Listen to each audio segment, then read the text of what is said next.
Hi అండి, welcome to Swetha Krishna vlogs. ఈరోజు మన ఛానల్లో మరికొన్ని యూస్ఫుల్ టిప్స్తో అయితే మేము ముందుకు వచ్చేసాను. అరటిపండ్లు మార్కెట్ నుంచి తెచ్చినాక 2 రోజులకి మనకు నల్లబడిపోతూ మెత్తగా అయిపోతుంటాయి. అలా కాకుండా ఉండాలంటే ఇలాగ ఒక దారం కట్టి ఏదైనా హైట్కి ఎలాడదీశారనుకోండి, ఇవి చక్కగా మీకు వారం రోజుల పాటు ఫ్రెష్గా నీట్గా ఉంటాయండి. సో టిప్ నచ్చితే లైక్ చేయండి. నెక్స్ట్ సెకండ్ టిప్ వచ్చి, మనం అన్నం వండిన తర్వాత గంజిని అయితే పడుస్తూ ఉంటారు చాలా మంది. ఈ గంజిని ఏంటంటే ఈ చలికాలంలో చక్కగా దాంట్లో ఉప్పు మిరియాల పొడి కలుపుకొని తాగితే ఒళ్ళు వెచ్చగా బాగుంటుందండి. నెక్స్ట్ వచ్చి ఇదే గంజిని మనము తలస్నానం చేసిన తర్వాత కండిషనర్ లాగా వాడితే జుట్టు మనకి పట్టు కుచ్చులా తయారవుతుంది. చాలా మంచిది. ఇది పాత టిప్పేనండి. నెక్స్ట్ థర్డ్ టిప్ వచ్చి, మనము పాలు కాచిన తర్వాత ఫ్రిడ్జ్ లో పెట్టుకుంటాం మీగడ కలెక్ట్ చేసుకోవడానికి, నెయ్యి ప్రిపేర్ చేసుకోవడానికి. ఈ పాలలో మీద మీగడ తీసేటప్పుడు చాలా మంది చేతులు యూజ్ చేస్తారండి. అలా యూజ్ చేయకుండా ఇలా చిల్లులు గరిట అనేది యూజ్ చేశారనుకోండి, చక్కగా మీకు మీగడ వేస్ట్ కాకుండా, మీ చేయి ఖరాబ్ కాకుండా నీట్గా మీగడ మొత్తం కూడా కలెక్ట్ అయిపోతుందండి. చూస్తున్నారు కదా, పిల్లల కోసం మన పాస్తా లాంటివి అవి ఉడకపెట్టేటప్పుడు ఏంటంటే ఈ చిన్న టిప్ ఫాలో అవ్వండి. దీంట్లో రుచికి సరిపడినంత ఉప్పు అనేది వేసుకోండి. తర్వాత 1 స్పూన్ లేదా 2 స్పూన్లు నూనె వేసి వీటిని ఉడకబెట్టామనుకోండి, ఇవి పొడి పొడిలాడుతూ చక్కగా మీకు అంటుకోకుండా, ఒకదానికొకటి అంటుకోకుండా వస్తాయి. నెక్స్ట్ మనకి ఎలక్ట్రిక్ కుక్కర్లో ఇలాంటి ప్లేట్లు అనేది ఇస్తుంటారు కదండి. ఈ ప్లేట్లు అనేది మనము ఇలా కూడా యూజ్ చేయొచ్చు. చూడండి. సో ఆల్మోస్ట్ మనకి పండగ కూడా దగ్గరగా అంటే అయిపోవచ్చింది కదా.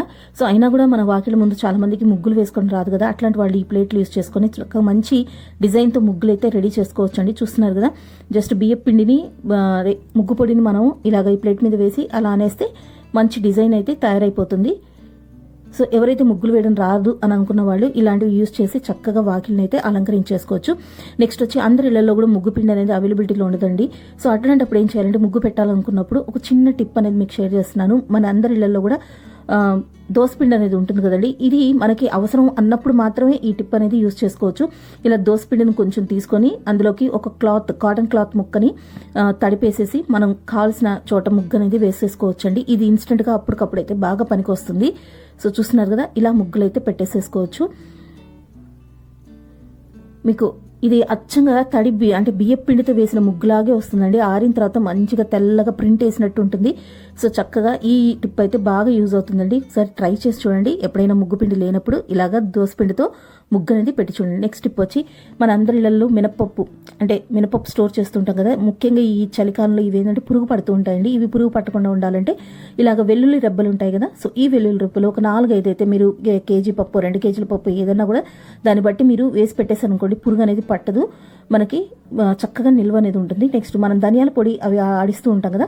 సో ఇవి ఆడించినప్పుడు ఇది కూడా కొన్నిసార్లు ఏంటంటే పురుగు అనేది పట్టేస్తుంటుందండి. వీటిలో పురుగు పట్టకుండా ఉండాలంటే, అంటే మనం బయట ఆడించినా ఇంట్లో ఆడించినా కూడా ఈ చలికాలంకి అయితే పురుగు అనేది పడుతూ ఉంటుంది. సో ఇలా పట్టకుండా ఉండాలంటే దీంట్లోకి కాస్త ఉప్పు అనేది కలిపేసుకోవాలండి, ఒక 1/2 స్పూన్ దాకా. ఇలా కలిపి పెట్టుకోవడం వల్ల ఏంటంటే మనం కూరలో వేసుకునేటప్పుడు కాస్త ఉప్పు అనేది తగ్గించుకొని వేసుకుంటే సరిపోతుంది. ధనియాల పొడికి ఇలా సాల్ట్ అయితే కలిపి పెట్టేసుకుని, నెక్స్ట్ మన అందరి ఇళ్లలో చాకులు అయితే ఉంటాయి, కత్తులు ఉంటాయి కదండి. ఇవి అప్పుడప్పుడు పదును అనేది తగ్గిపోతూ ఉంటుంది. వీటిని పదును పెట్టుకోవాలంటే చూడండి, ఇలాగ మన ఇళ్లలో కాఫీ కప్పులు, టీ కప్స్ ఉంటాయి కదా, సెరామిక్ అని ఉంటాయి.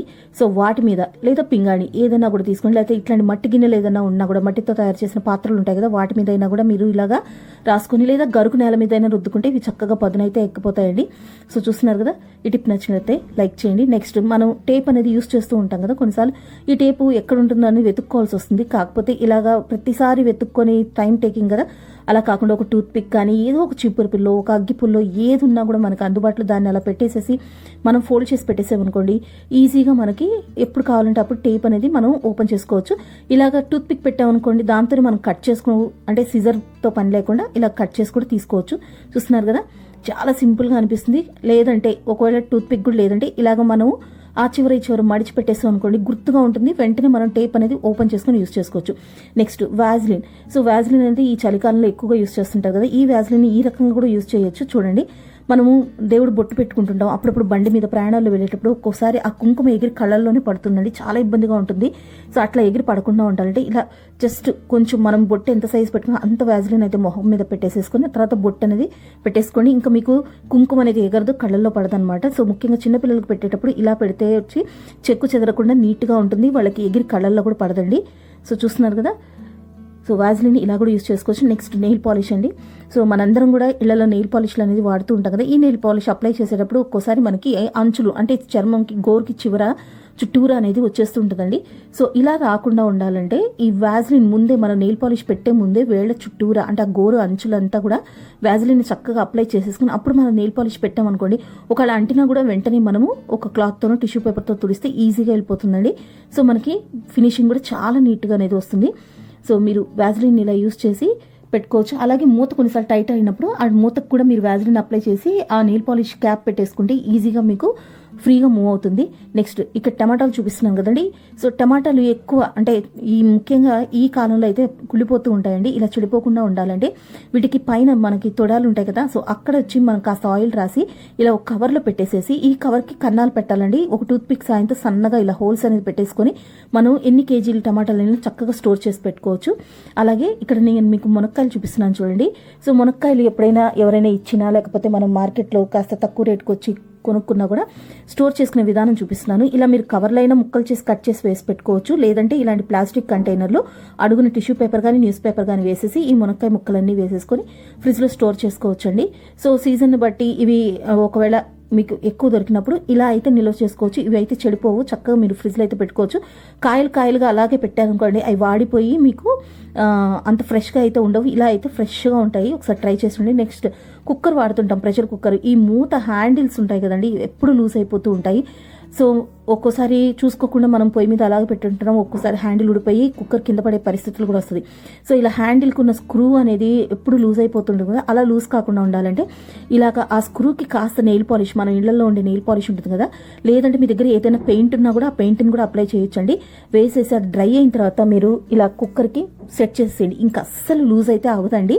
సో మీ దగ్గర నెయిల్ పాలిష్ లేకపోతే మీ దగ్గర ఇళ్లలో ఎరుపు, పసుపు, పచ్చ పెయింట్స్ ఉంటాయి కదా, అవి ఉన్నా కూడా వేసుకోవచ్చు. సో టైట్గా ఇలా ఫిక్స్ అయిపోయి ఉంటుంది. చూస్తున్నారు కదా. సో ఈ టిప్ అయితే చాలా యూజ్ అవుతుందండి. మనకి కుక్కర్ మూతకున్న స్క్రూ ఇప్పదీయాలంటే మనకి స్క్రూ డ్రైవర్ లేకపోతే టెస్టర్ ఏదో ఒకటి అందుబాటులో ఉండాలండి. అది కానీ లేకపోయినప్పుడు ఇలాగ టిక్ టాక్ పిన్స్ ఉంటాయి కదండి.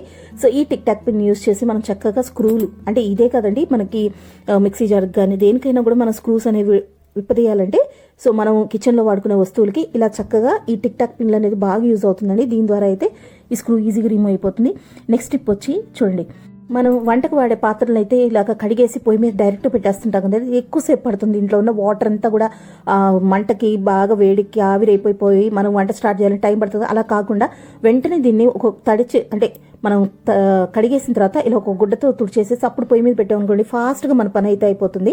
నెక్స్ట్ టిప్ చూడండి, ఇక్కడ మన అందరి ఇళ్లలో కూడా నెయిల్ పాలిష్లు అనేవి ఉంటాయి. ఎక్కువ లేడీస్ ఉంటే పిల్లలు కానీ యంగ్స్టర్స్ ఎవరైనా ఉంటారు, రకరకాల నెయిల్ పాలిష్లు కలర్స్ డ్రెస్ వైజ్ తెచ్చుకుంటుంటారు.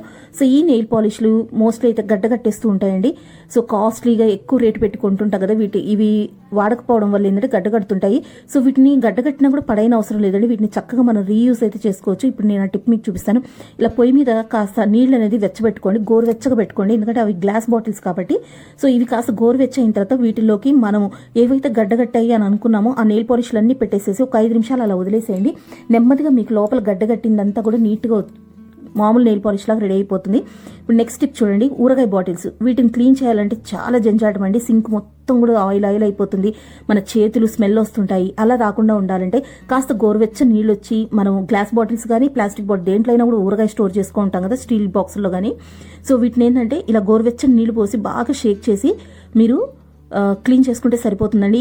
చెయ్యి పెట్టాల్సిన అవసరమే లేదు. ఇలా చక్కగా ఒకసారి గోరువెచ్చటి నీళ్ళు పోసి క్లీన్ చేసిన తర్వాత దీంట్లో కాస్త విమ్మో లేకపోతే మనం వాడే ఏదైనా డిటర్జెంట్ లిక్విడ్ ఉంటుంది కదా, దాన్ని వేసేసి మళ్ళీ క్లీన్ చేసుకుంటే సరిపోతుంది. చేయి పెట్టాల్సిన అవసరం లేకుండా ఊరగాయ జాడీలు అయితే ఈజీగా క్లీన్ అయిపోతాయి. నెక్స్ట్ వచ్చి మనం మజ్జిగ చిలుక్కోవాలంటే ఇలాగ మనం బీటర్ అనేది యూస్ చేస్తుంటాం కదా, సో ఈ బీటర్ని కూడా కడుక్కోవాలంటే చాలా కష్టం అండి. కాస్త వెన్న శాతం ఉండేసరికి జిడ్డుగా ఉంటుంది. సో వీటిని కడుక్కోవాలన్నా ఇలాగ ఒక గ్లాస్లో పెట్టేసేసుకొని కాస్త గోరువెచ్చటి నీళ్ళు పోసి అటు ఇటు మీరు కవ్వం చిలికినట్టు చిలికితే చక్కగా వాటికి అంటుకున్న వెన్న జిడ్డు అంతా కూడా పోతుందండి, ఈజీగా క్లీన్ అయిపోతుంది. సో ఇవి ఇలాగే కాకుండా ఇదే కాకుండా మనము దోశలు వేసుకోవడానికి బ్రష్ అనేది సిలికాన్ బ్రష్ అనేది యూస్ చేస్తుంటాం కదా, సో దాన్ని కూడా ఏంటంటే ఇలా చక్కగా దీనికి జిడ్డు ఎక్కువ పడుతుంటుందండి. సో ఇవి ఏంటంటే మనం పీచేసి అట్లా కడగలేం కాబట్టి సో ఇలా గోరువెచ్చటి నీళ్ళు అనేది తీసుకొని అందులోకి ఒక 5 నిమిషాలు ఇలా పెట్టేసి ఉంచితే నీట్గా క్లీన్ అయిపోతాయండి. సో చూస్తున్నారు కదా. సో ఈ టిప్స్ అన్నీ కూడా కిచెన్లో మనకి చిన్న యూస్ఫుల్ టిప్స్ అయినా అంటే చిన్న టిప్స్ అయినా కూడా మనకి ఎంతో టైం సేవింగ్ టిప్స్ అండి. సో గంటలు మనం సింక్ దగ్గర వాష్ చేయని అవసరం లేకుండా ఇలా హాట్ వాటర్ పోసేసి పక్కన పెట్టేస్తే అవి ఈజీగా క్లీన్ అయిపోతే స్మెల్ కూడా రావండి. చక్కగా తర్వాత ఆరబెట్టేసి మనం రీయూజ్ చేసుకోవడం. ఇది ఇలాగే కాకుండా ఇలాంటి ఫ్లాస్క్లను కూడా క్లీన్ చేసుకోవచ్చు. నా టిప్స్ నచ్చినట్లయితే లైక్ చేయండి, షేర్ చేయండి. Thank you for watching.